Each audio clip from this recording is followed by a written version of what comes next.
All right, so we welcome everyone to this event about the Yenching Academy. Yenching Academy offers prestigious 2-year fellowships. It is fully funded, so you guys can receive tuition fees, accommodation, or also monthly costs covered as part of the program. The program is focused on various fields regarding China studies, so you can either choose your specialization within humanities or social sciences. It's a very international program. So each year we have around 120 students and 80% of them being international, the others being Chinese students. And today we are very delighted to present two of our speakers who are both Yenching scholars. First, we have here Anne Wen. She's a 9th cohort Yenching scholar, and she's very active at Yenching Academy. So for example, she's also the chair of the 2024 Yenching Global Symposium. Prior to joining Yenching Academy, she did her bachelor's at Princeton University, focusing on East Asian studies, specifically contemporary China. And also we have with us today René Neumann. He's the Secretary General of European Guanxi, and he's a 10th cohort Yenching scholar. So he also focused on China studies. He did his bachelor's at King's College London with one Erasmus Plus semester at Sciences Po.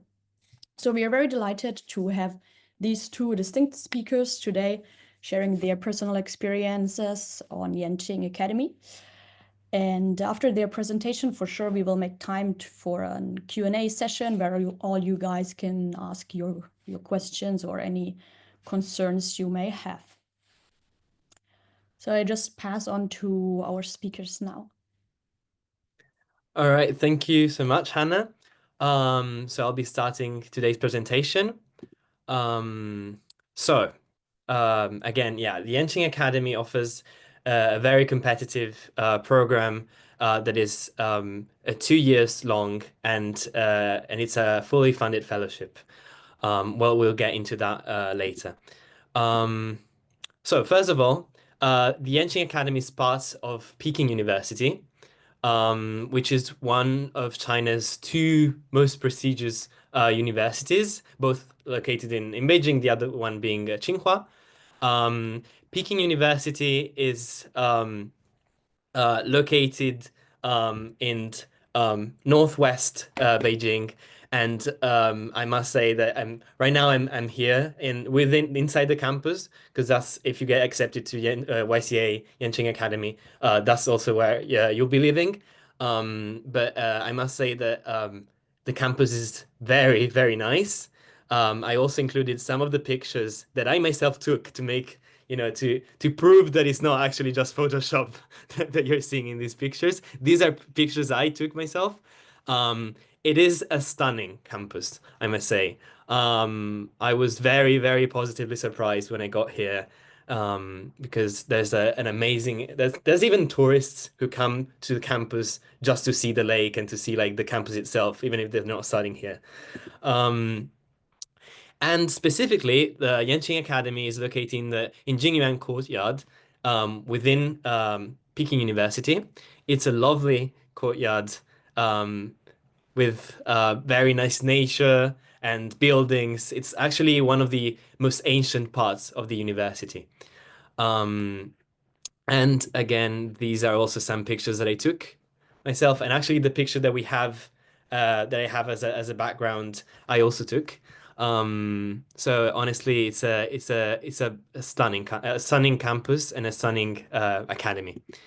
And these are more pictures that I took. Um, and this I took this picture when we were having we had a seminar. I think it was actually this was like a month ago, when the weather was still quite warm, and we had a seminar on like an open air, and I that's also something I really appreciated, that sometimes you get to have class outside. So about Yenching, its mission is to build bridges between China and the rest of the world through an interdisciplinary master's program in China studies. Um, the China studies will be the major of all Yenching scholars, but then the minor will depend on the basically policy stream that you choose, basically, that like the specialization that you choose. But we'll get into that later. Um, and you'll hear in this presentation the word interdisciplinary a lot because it's really kind of the focus and the main feature of Yenching. And it's also one of the reasons why it's so unique as a program. Um, so it is again a 2-year master's in China Studies. It has core elective courses, field studies, language study, and thesis writing. So it includes lots of different as types of assignments, of courses, of opportunities. And all the courses are offered in English. There are a few courses in Chinese. But Chinese, since most of the courses are in English, Chinese proficiency is not a requirement. There are many students, even in my cohort this year, who never studied Chinese before joining. So if you have never studied Chinese before, don't let this discourage you from applying. If you have, of course, that's a plus. But it's not a requirement. Um, there are also some courses in Chinese. So as a Yenching scholar, you can not just take all the courses offered by YCA, but also pretty much almost all the courses offered by PKU as well. So by Peking University. And these can be both in English and in Chinese. If you want to take a course in Chinese, of course, you need to have high Chinese proficiency. Um, so the first year, so if you get accepted into YCA, which again stands for Yenching Academy, you get a full fellowship for the first year. And most students, the vast majority of students, also are entitled to a fellowship in the second year. But this depends on good academic standing and getting, decent grades in your first year. But really, the vast majority of students are able to qualify for the second year fellowship. Um, and then the final diploma mentions China studies as the major, and then it has a second line saying the minor, which can be different specializations that we'll talk about later. So the scholarship includes full tuition, so you don't have to pay tuition, which can be actually pretty high. Otherwise, being an international student at PKU, I think it can be up to 13,000 euros a year. But this is covered completely by YCA. You have accommodation that is fully funded, and it's actually a hotel within the YCA campus, and it's actually where I'm staying right now. And then you have a monthly stipend, which is about 3,000 yuan, so around 400 euros. But that's a lot in China, and it's meant to cover especially your expenses in terms of food, especially. Um, but trust me that it really is covered with 400 euros a month. You also have a one round trip travel stipend for the first year. Um, and you have basic medical insurance covered, and then a lot of field trips that you get, not just the general YCA field trip that they do every year, but you also have different field trips for each course. Basically, there are not every course has one, but there are quite a lot of courses that have individual field trips that are all fully funded by YCA. And also you have research or student assistantships. And so there's many different ways of contributing to YCA, and this of course can earn you some extra money as well. There are of course other funds as well. For example, the Dean Research Grant, which is a stipend basically to conduct research. So they pay for your travel expenses to go to some part of China to conduct some research on China. And this, of course, is an independent project, but they provide funding for you to do that, and so that you can do, a research project. They also have grants for summer projects and for summer opportunities, and then they also have grants for academic exchanges in the second year. So there are some partnerships that are with that YCA has specifically, and these are the universities. Um, and there are also language enrichment grants and opportunity grants, and again, student assistantships. But then there are also exchanges held at the PKU level with many, many universities around the world. Honestly, I didn't even make it like there were too many to put in one slide. So you have three slides full of universities that you can um, go on exchange to, and you can study on exchange. So far these exchanges were also covered, like the expenses were covered by YCA. This of course, like lots of things can change in the future, but all of the things that we're going to tell you in this presentation are things that have been the case in the last few years. So they're pretty likely to not change in the future, but just for you to know.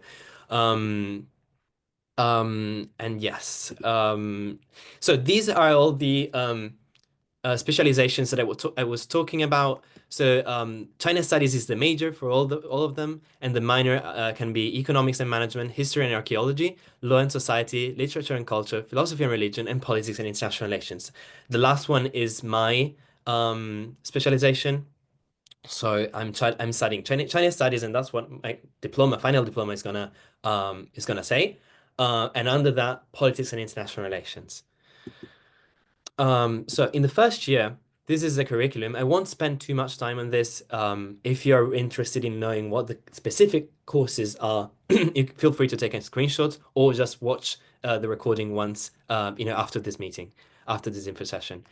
There are some core courses. There are some general elective courses, some required courses, and for most non-Chinese students, this is a Chinese language course, which is compulsory.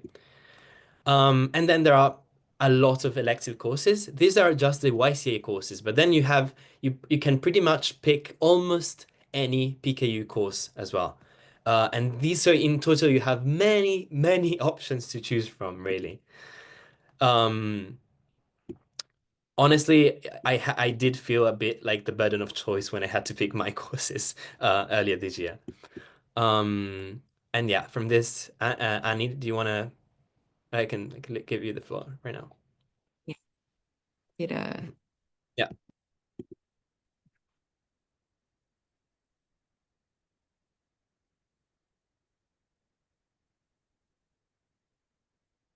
let me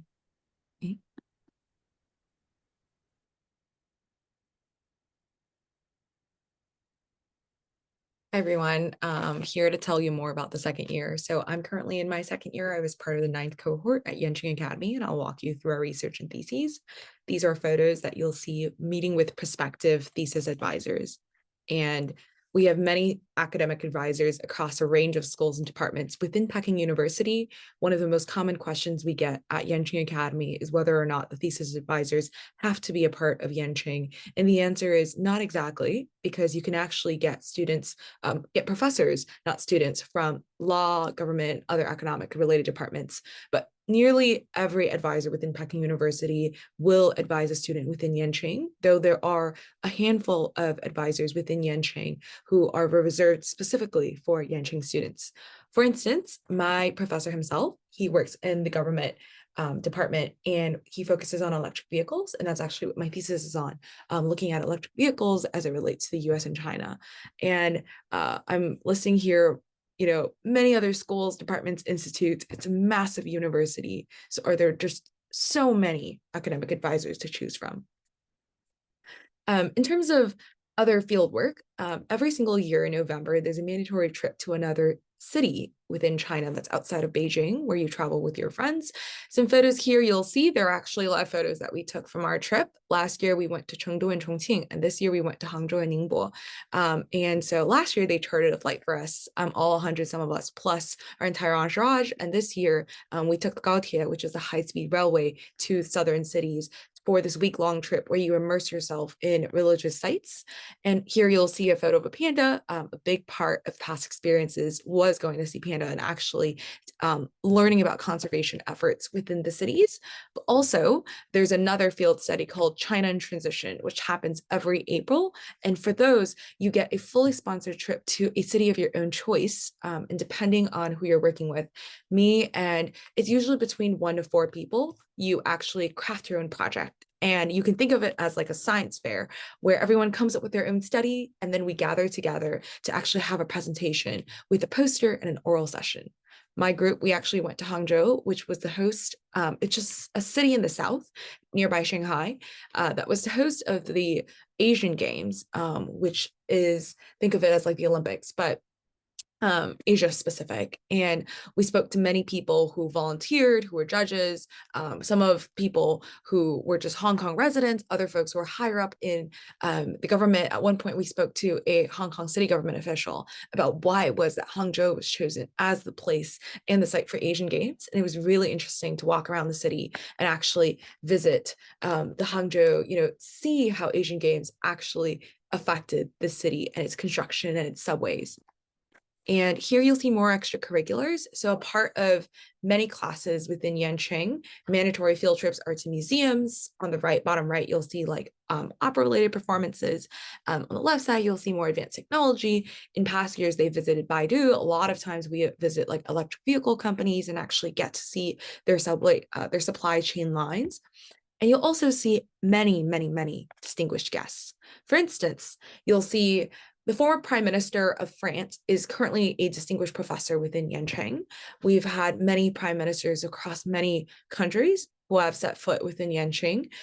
Personally, my favorites are often like really high up officials in tech companies. Last week, we spoke to someone within Baidu, but she had spent a long time working in the Middle East and the US. And I think it's really cool to see former ambassadors to China. But I think the beauty of actually being within Peking University, maybe the first, or if not the second, the most prestigious schools in China, potentially in Asia, is that celebrities love coming to our campus. Here you'll see more about me. I'm very active on campus. So last year I was co-chair, as mentioned before, of a symposium. It's our flagship student event. We had 10,000 applicants for 100 fully funded spots to Beijing, where we had a 4-day symposium that covered a range of topics. My favorites were interacting with Olympic gold medalist champions, but also many people liked our electric vehicles talk, because EV is now a huge thing within China as it competes in this global world order. I'm also the president of the Peking University Dragon Boat Association and on the official team here. I had never been on a dragon boat before coming to China, and I can very much tell you it's very learnable. I've traveled to 8 to 10 races across China. That's how I kind of travel China for free, because we basically get sent as teams. I smack a drum, I paddle on the left side of the boat, because Dragon Boat is on the left and the right side across China. And I've been to many, many, many cities that aren't famous, like that maybe isn't Hong Kong, Shanghai, or Beijing, but that are still really interesting to see when you compete with really old people, but also really young folks. And lastly, last summer, I spent 2 of my summers working at 2 of my summer months teaching in rural China. And so one of them was actually at the home of the Chinese Nobel laureate Mo Yan, where I taught English. And here's a photo with me and my kids. And then I also taught later on English to another set of high school students. And it was very interesting to see the dichotomy of the two, because the first group of people, it was extremely poor location. We were in really terrible living conditions. And the second side, every student was trying to prepare for the national exam to get into Peking University. So they had very different reasons for coming to our camp. At Yenching, I study economics and management. As mentioned before, I was an East Asian studies major, so I can very much attest to the fact that your major in undergrad will not determine what your major in master's will be. And more photos here. I grew up on the island of Guam, born and raised 18 years. It's a US territory near Japan. We're the farthest US territory. I went to Princeton, studied East Asian studies, and then I came to Yenching. I actually heard about Yenching like you through an info session, and it was only because an advisor suggested that I apply. No idea, no plans to come to Beijing. Here in the middle, you'll see a photo of an orientation event where we have many flags from around the world that represents our cohort at the very back. And on the right side, there was an impromptu group excursion to the city where one night we decided all to go get lamb skewers. And it was just a bunch of us on these shared bikes that Beijing is very famous for, where you can just scan them. And we just hopped into the city. But here is the student event that I mentioned before. That's our flagship event. We call it YGS. You'll see many photos across many years. Some of the themes are showcased in the backgrounds, but the whole point of this event is that aside from being classmates and friends with 40 other countries, people from 40 other countries, we on a regular basis get to interact with delegates from around the world who are really curious about China. And China as a country is deeply misunderstood in a lot of ways. And I think nothing will replace being on the ground and actually experiencing Chinese culture. Also here, you'll see many themes. For instance, on the far right, you'll see woman, which is a pun on women, because China struggles still to this day a lot with diversity within its speakers. And so it was really interesting to actually retell many Chinese stories from a female perspective or a gender minority perspective. And on the bottom right, you'll see the 2023 event, which was actually held in Hainan, an island that's very famous for tropical weather within China. And so it's quite cold here in Beijing, and that was a refreshing change. Last year, our event was Equilibrium, Our World in Balance. It was held for the first time after COVID within Peking University's campus. And I wanted to highlight two more extracurricular activities that showed me I was in the right place at the right time. Last year, our opening ceremony, Peking University has 40,000 students. We were one of the 40,000 students across various campuses at this event. And to me, it was just so cool, even though it was raining, to see how many people had spent their entire lives studying to be within this location and how privileged we were to be international students, not having to go through the national exam grind, to be in Asia's top university. And on the right side, we were doing a scavenger hunt trying to get to know campus, and actually ran into the chemistry department who was also doing a scavenger hunt. And this was kind of an impromptu selfie that the group of us took. And so only the guy on the left and the right were the chemistry students. I wanted to highlight more extracurricular activities for you. There are a range of dance classes, more dance options than I've ever seen, more sports options than I've ever seen, despite going to Princeton and many other, like visiting many other American colleges. I think there's something very uniquely different about being on a really massive population-wise campus. And so on the bottom right, you'll see a Great Wall photo tradition that we take when we graduate. And on the top, you'll see YSA Olympics, but also basketball photos. Yenching Academy is extremely good at basketball and soccer, partly because we have a lot of international players, and it's very different, obviously, to be from Barcelona and playing soccer.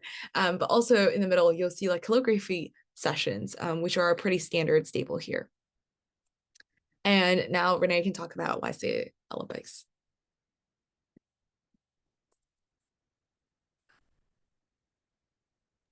Yeah, I'll quickly share my screen again. Give me 1 second.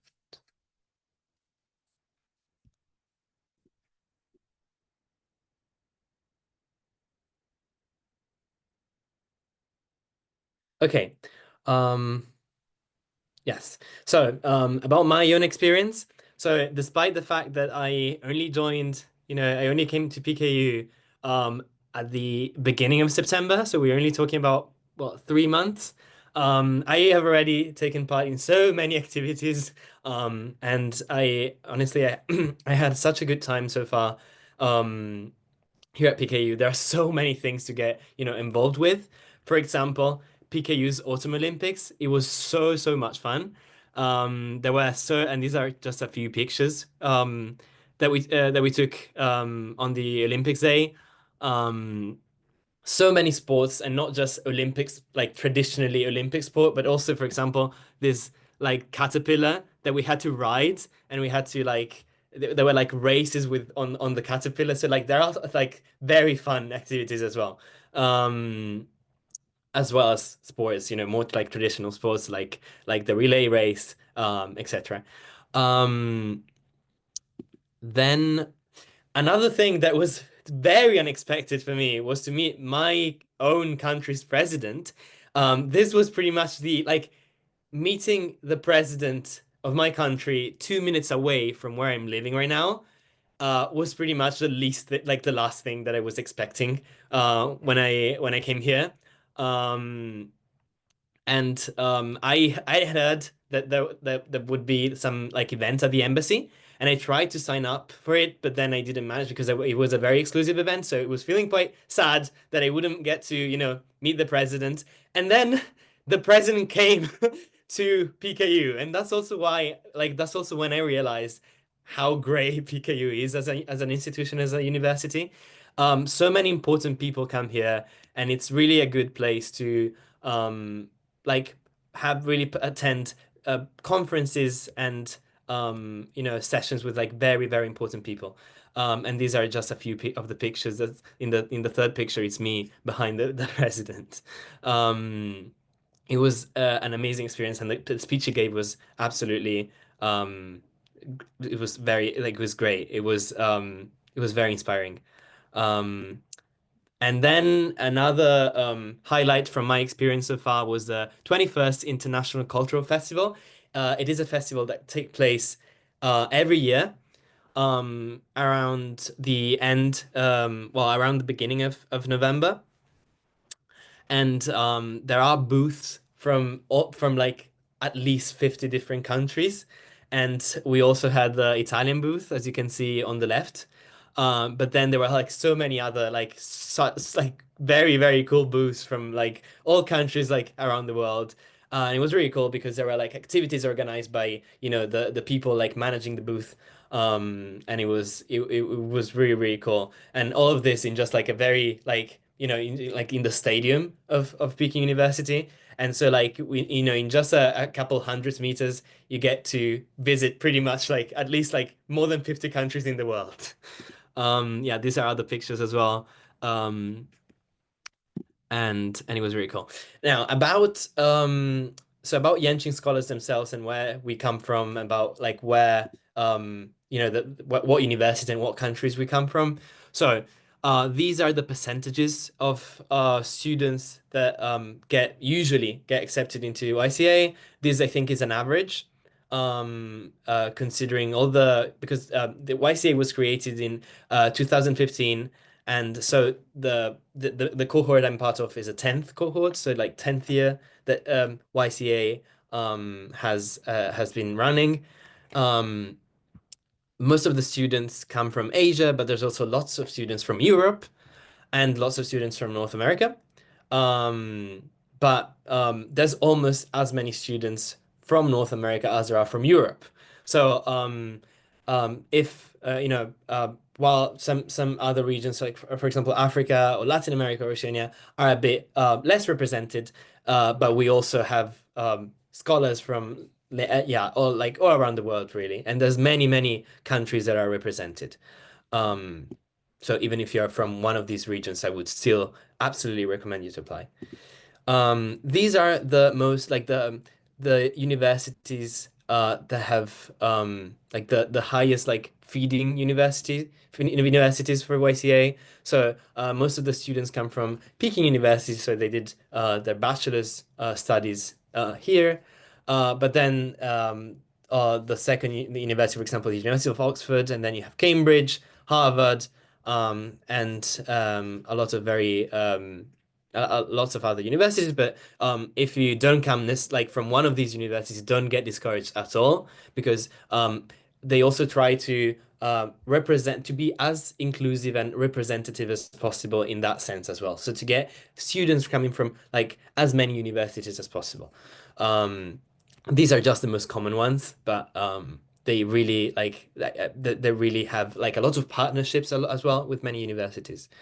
Um, this is the educational background. So some students already have a master's before coming here. Some students only have a bachelor's degree. That's the case for me, and that's the case for Annie as well. But if you already have a master's, for example, don't think you've you're out of age at all, or out of experience or anything, because there's many students who are accepted every year who have already studied, who have already completed a master's program. And most of the students study in the politics and international relations minor, but there's also many students who get accepted for economics and management, and of course some minors are a bit more common than others, but you honestly, you can apply to any of these regardless of your background. Of course, maybe it might mean that you have higher chances of being accepted if your background is consistent with the minor you're applying for, but you can apply to any minor to join any minor. And there's no fixed quota for each minor.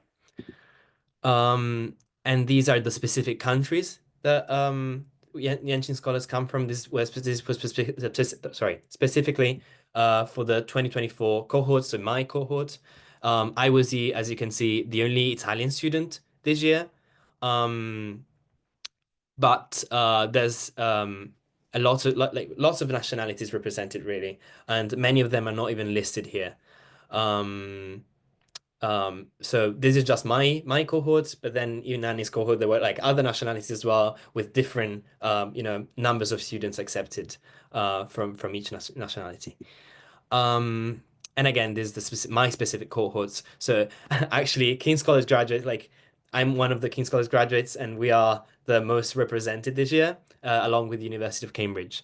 And we even outnumbered Peking University graduates. But again, next year might be different. Every year this changes really. And yeah, and then maybe Annie, do you wanna take the floor here?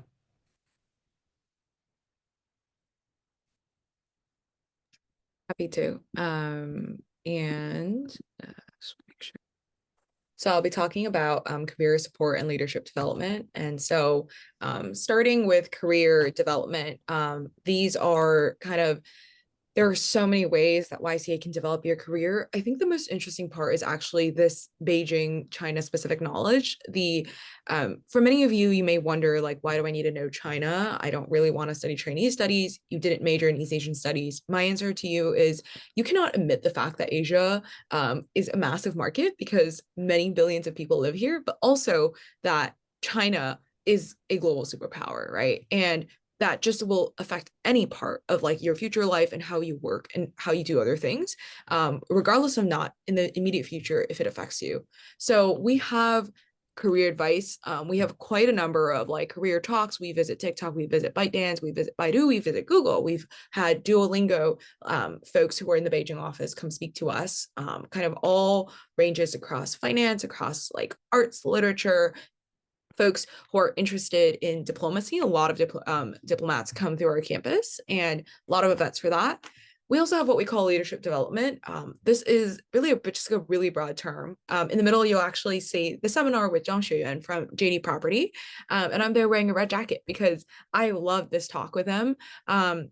He was a top Jingdong, which is like China's Amazon official, who was speaking to us about how it was to run this like behemoth of a logistics company within China. But also, I think the easiest way to explain leadership development within YCA is that you actually see really top leaders and you can hear from them their weaknesses and their strengths, and most importantly, vulnerabilities that they wouldn't otherwise be willing to share with public relations committees.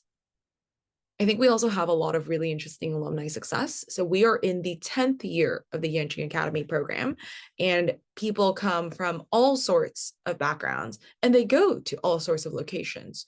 A lot of people will consider to do more education. Prior to coming here, I had never thought that I would do a master's in economics within China. I want to do an MBA in the future.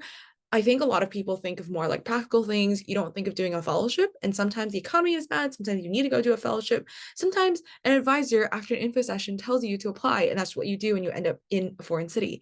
But I think the most exciting part actually about being here is that whereas previously, I feel like with bachelor's degrees, there's this sense of I just need to grind through it.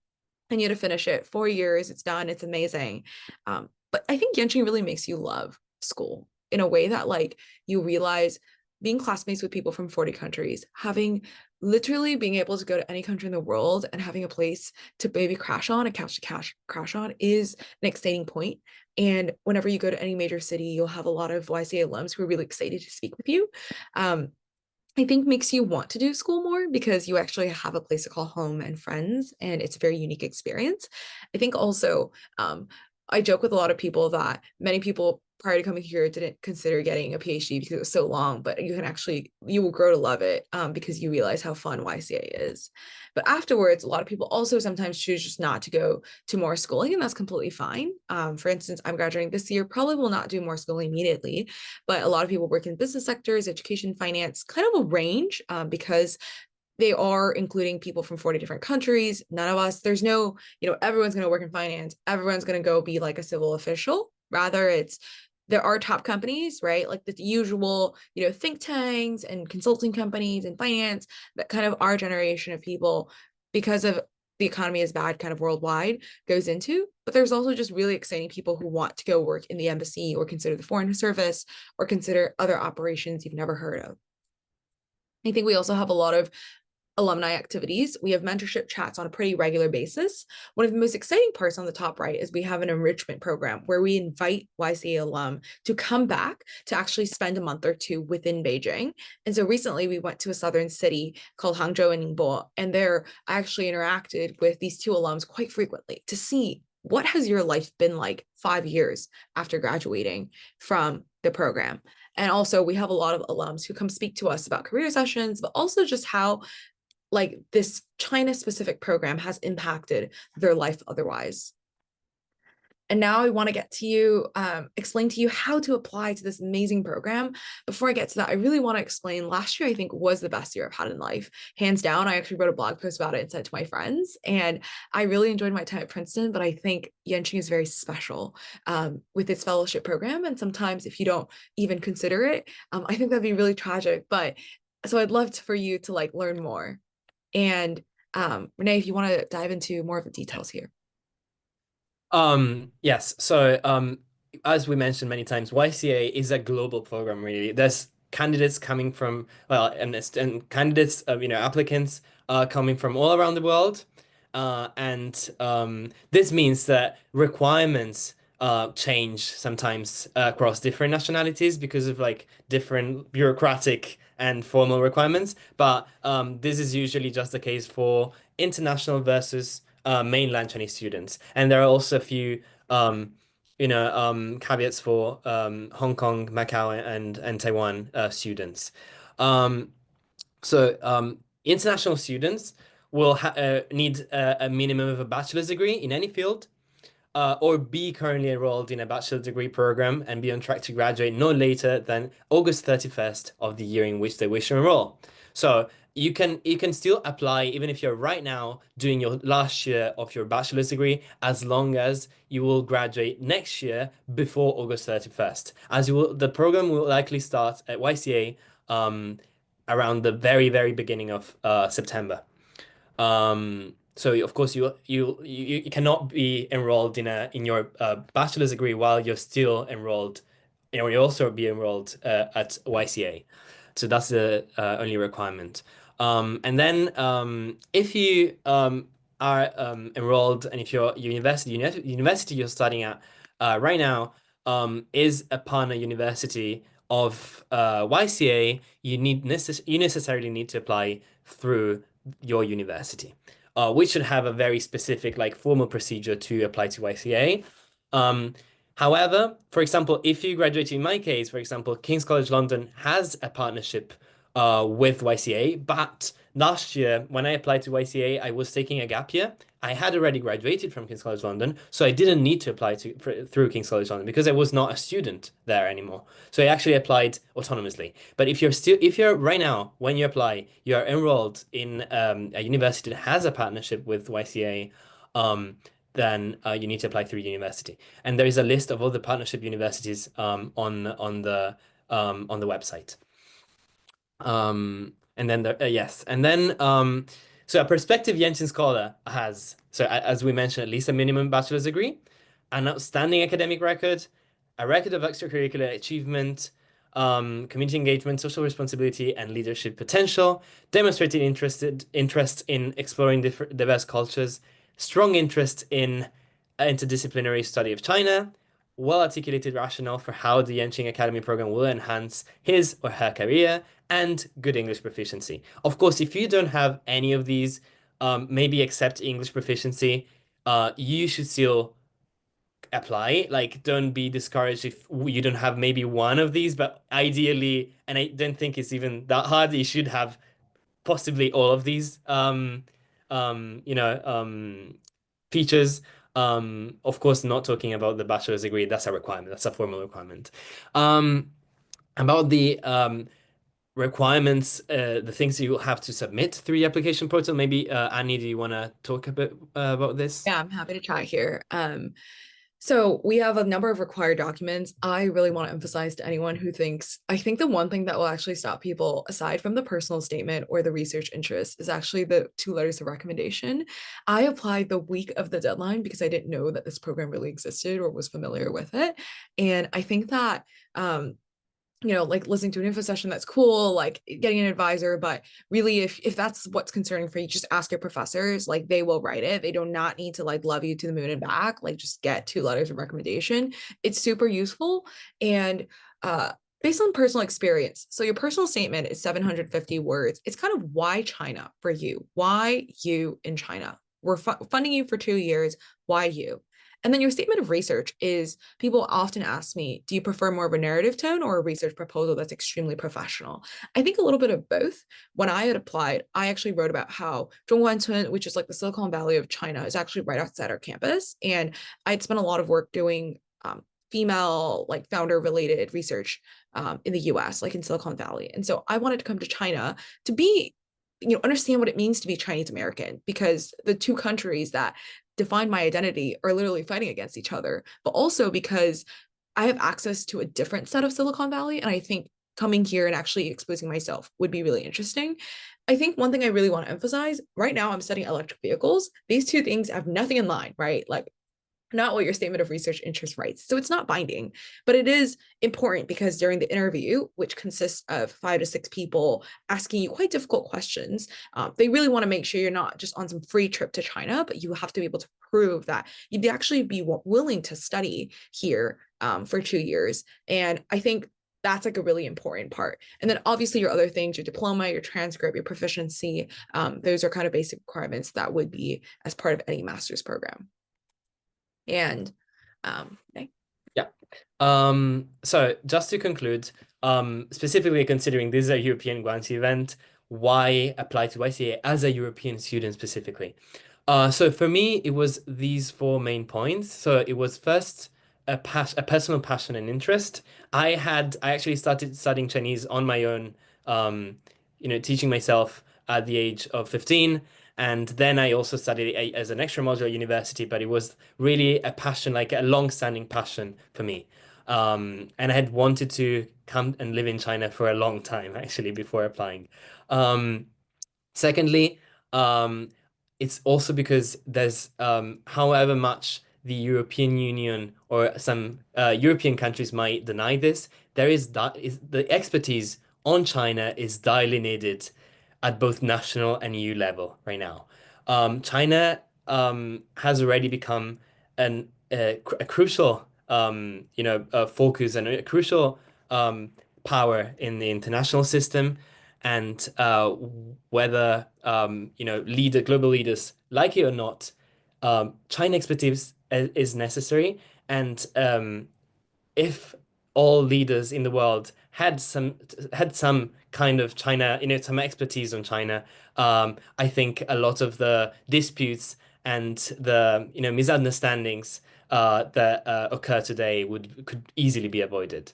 So this is another very important point.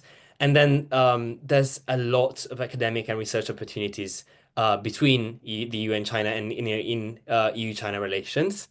For example, in my second year, I'm absolutely planning to apply to join as a trainee the European External Action Service here in Beijing. I think that there's lots of opportunities that you can undertake as a European student in Beijing, and in the whole of China. And lastly, there's again more in general, there's great opportunities in second year, not just the one I mentioned. Honestly, you can do so much. You can study Chinese because in your second year it's just to write your thesis, so you won't have any classes in your second year, as we already mentioned.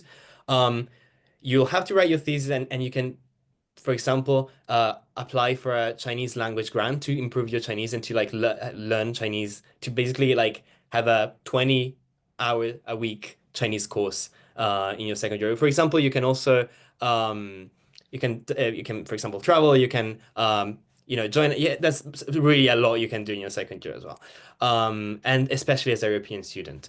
And secondly, and then even just about the thesis that you're gonna write in your second year, there's so many research topics that you can write it on. These are just a few. These are some examples from the previous cohorts. And yeah, you can honestly, there's so much room for research on EU-China relations. So there's really many reasons to apply, especially as a European student. And lastly, if you want to, if you have any specific inquiries, maybe it's specific to your case, you can email YCA admissions at pku.edu.cn. And here are all the social media as well, and you can follow them for more information and updates. Yes, so maybe now, Hannah, do you want to switch to the next section? Yes, sure. First of all, thank you so much, Renee and Anne. This has been very insightful. I think there have been a lot of interesting points also from your personal experiences in this presentation. So now we move on to our Q&A session, which means that all of you participants, in case you have any questions in general about Yenching Academy, about the application process, feel free to either raise your hand or just write it in the chat. So I will call out the people who raise their hands, and at the meantime, some people will get their questions answered in writing in the chat. Yes, so feel free. I see a first question already. Lo is raising his hand. Hi, can you hear me correctly? Yes, I can.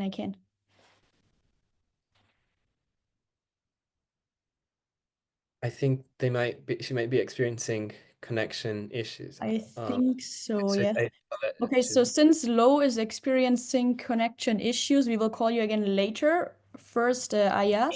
Oops, Go ahead. I'm back. Can I still ask my question?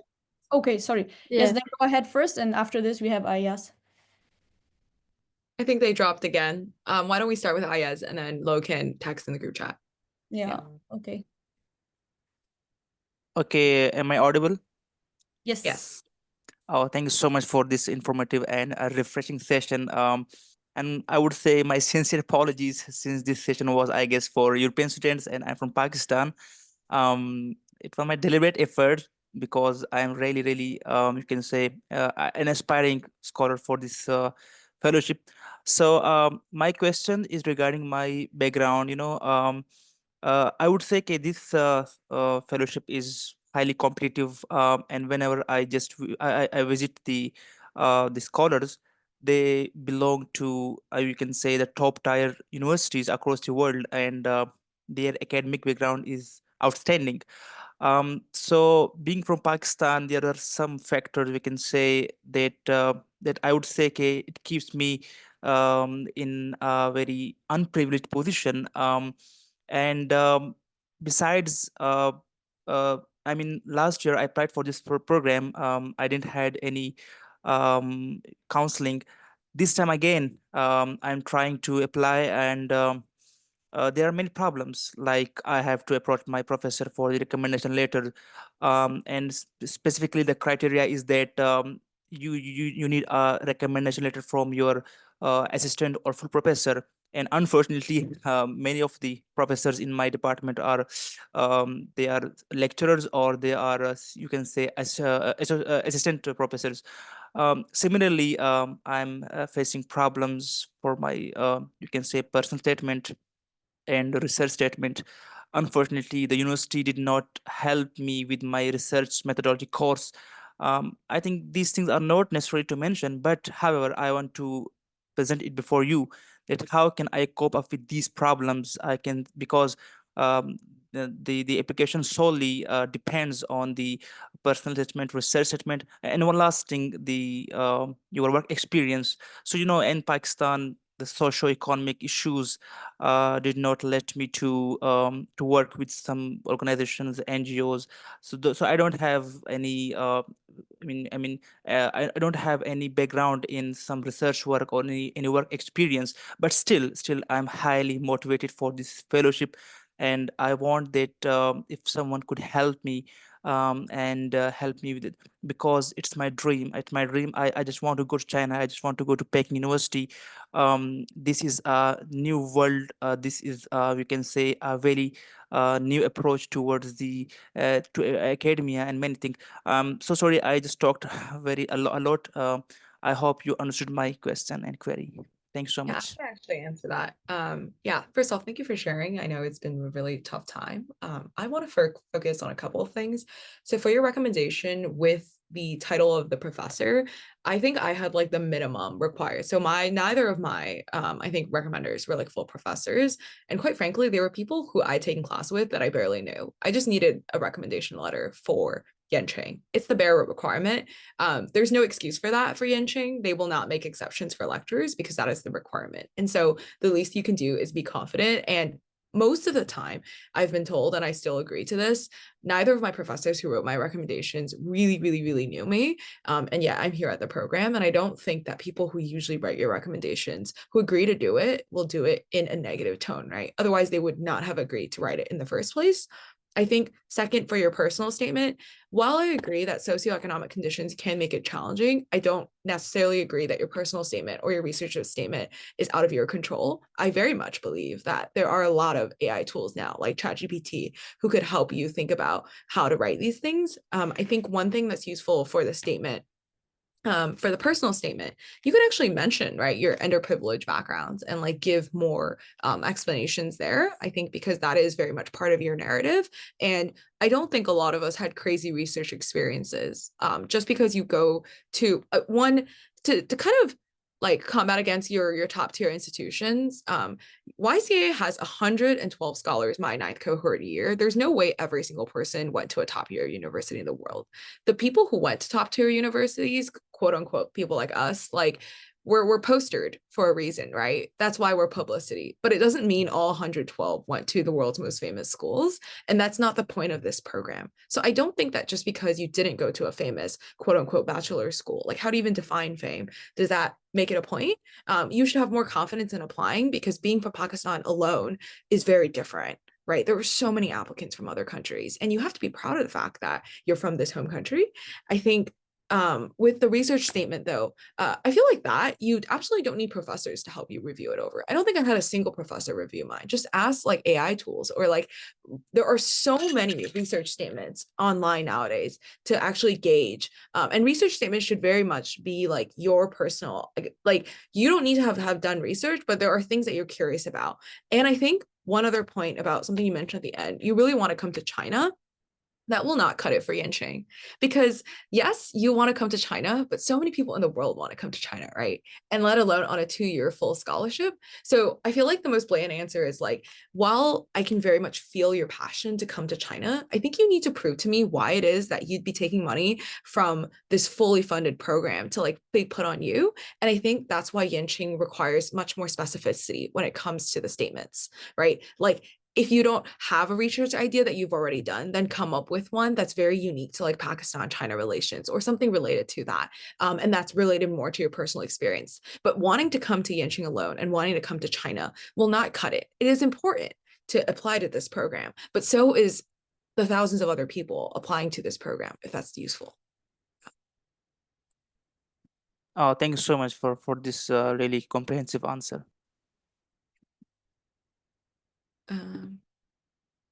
Any other questions for folks?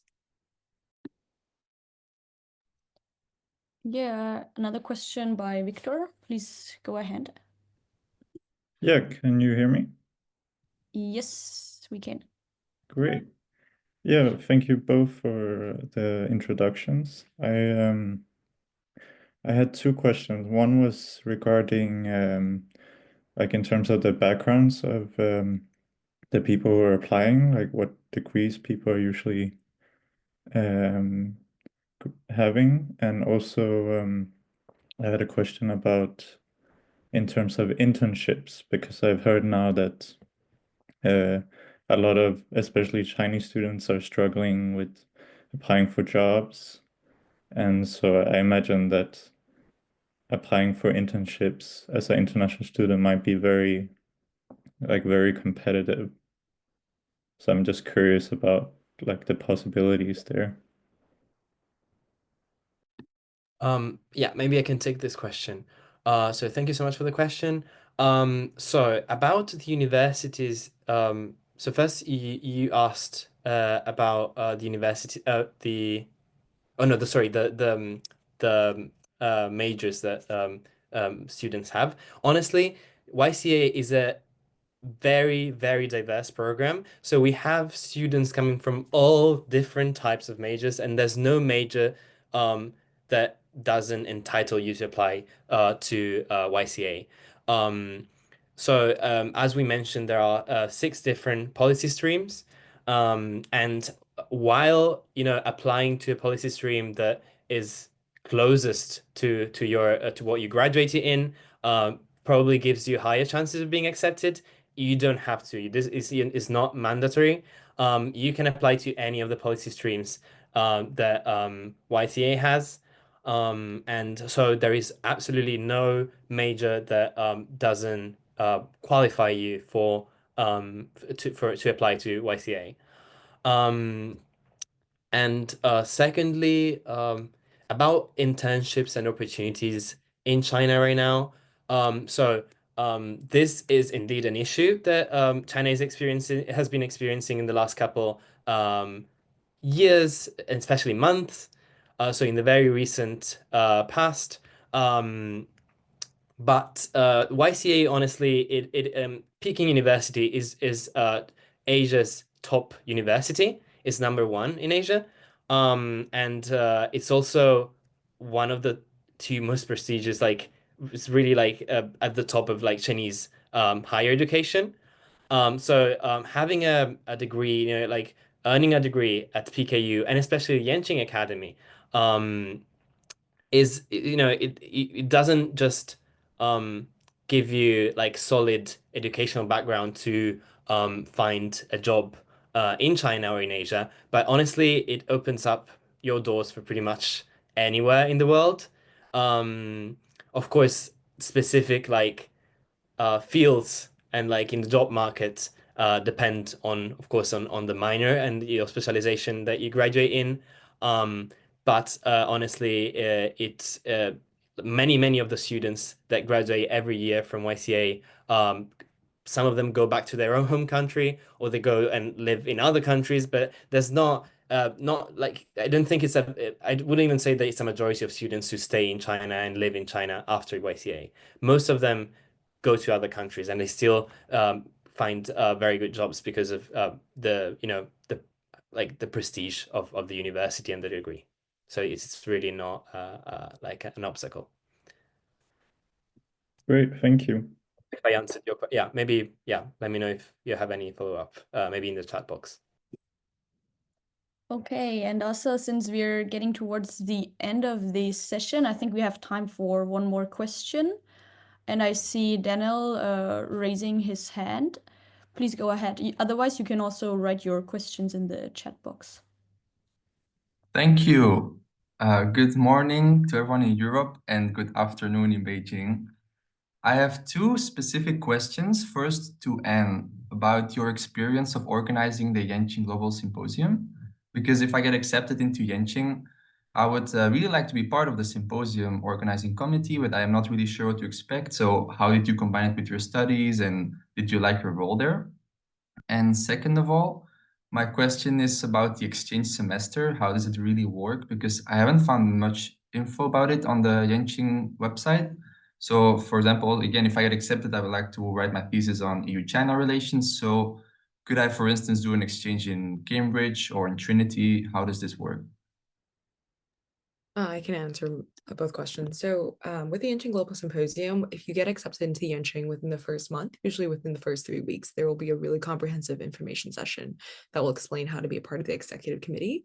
Yes, I was a co-chair, so I'd be really biased in saying that I actually really enjoy the program.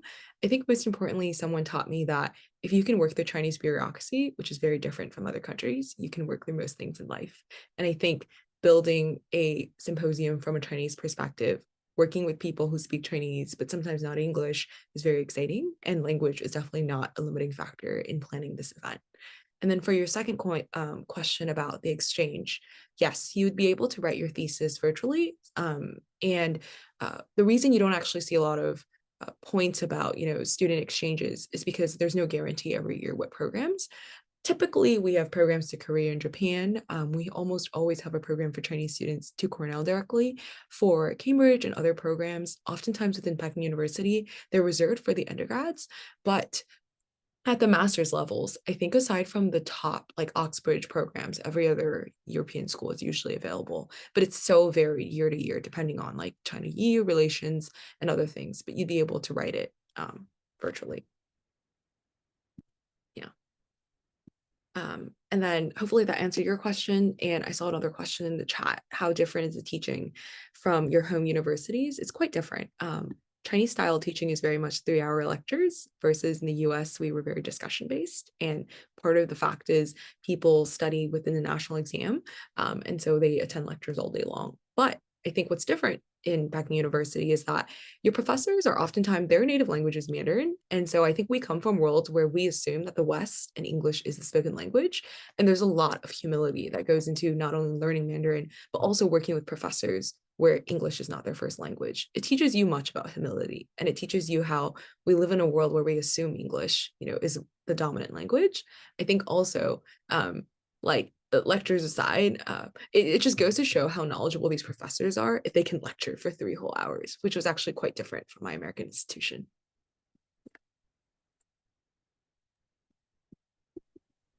Yeah, I just answered Luna's question. So if you're interested in knowing more about my own comparison with King's College London, which actually is pretty has very similar lectures to YCA in my own experience. Feel free to read my full answer in the chat box. I just wanted to mention something quickly, which it might not be clear for some people. As so once every student at Yenching has a minor, so is enrolled in a specific policy stream. That doesn't mean that they can only take classes in their own policy stream. They can take classes from any of the policy streams, and that's why it's a particularly interdisciplinary program, because as long as you take at least, I think it's at least 2 or 3 classes within your policy stream in the entire year, in the entire first year, considering second year doesn't have any classes, you're good. You can take any other classes from any other policy stream. And that's what's also what I'm loving. Like I am taking, for example, Chinese worldviews, which is actually like a Chinese philosophy class that is not really related, or at least directly related to international relations and politics, but I could still take it. And it's absolutely amazing. The only thing is that you have to write your thesis, however, on a topic related to your policy stream. So it doesn't have to be like super directly related, but it should be relevant to your minor, so to your specialization. So for example, I won't be able to write a thesis just on Chinese philosophy, for example. I need to write it maybe on something that on some like the intersection between Chinese philosophy, if I wanted to write, if I want to write it on Chinese philosophy, on the intersection between Chinese philosophy and maybe modern international relations, for example. For example, an idea that I have, I'm not sure I'm gonna write it on that subject, but for example, how Confucianism might be applied to contemporary foreign policy, for example. Could be very interesting, but it has to be related to your policy stream. Yeah. I'll answer the final question in the group chat. How deep can the classes go into the subject at hand if a student can take any class? You're allowed to take any class, but the classes actually very much like are dependent on the level. So you can very much take microeconomics, but at the advanced level, and it's assumed that students actually have prior knowledge coming into those classes. So the deepness will not be affected. Quite honestly, Peking University classes aren't that easy, especially if they're taught in Chinese, because they're 3-hour lectures and the professors are really knowledgeable. So just for y'all to note. And then we'll kind of leave on the note for both of us. You can find us on LinkedIn if you have any additional questions. One thing that we always get asked is like, can we get our statements reviewed? No, it's like against policy to review applicant statements, but what we can do is answer any further questions you have. And also one thing that might be very useful, that was very useful for us, if you follow the Yenching Academy on WeChat, actually, like Yenching Xuetang on WeChat, if you have WeChat, they actually do much better, I think, posting there. And also, if you look up Yenching Academy on YouTube, their series are quite good. It was very useful when I was applying to actually put names to faces and get people to explain. It's like info sessions, but like on steroids. All right. Thank you so much to Anne and Renee for this session. I think these have been some very useful insights also from your personal perspective, and also the hint that people can follow Yenching Academy on either WeChat or any other social media. So we thank you so much for sharing your thoughts today. For all our participants, feel free to reach out, like either on LinkedIn or any other social media that we may have. This is it for today's event. We thank everyone for attending, and we hope you have a great day and wish you all the best of luck with your applications. Thank you. Thank Bye, you. everyone. Bye. Thank you.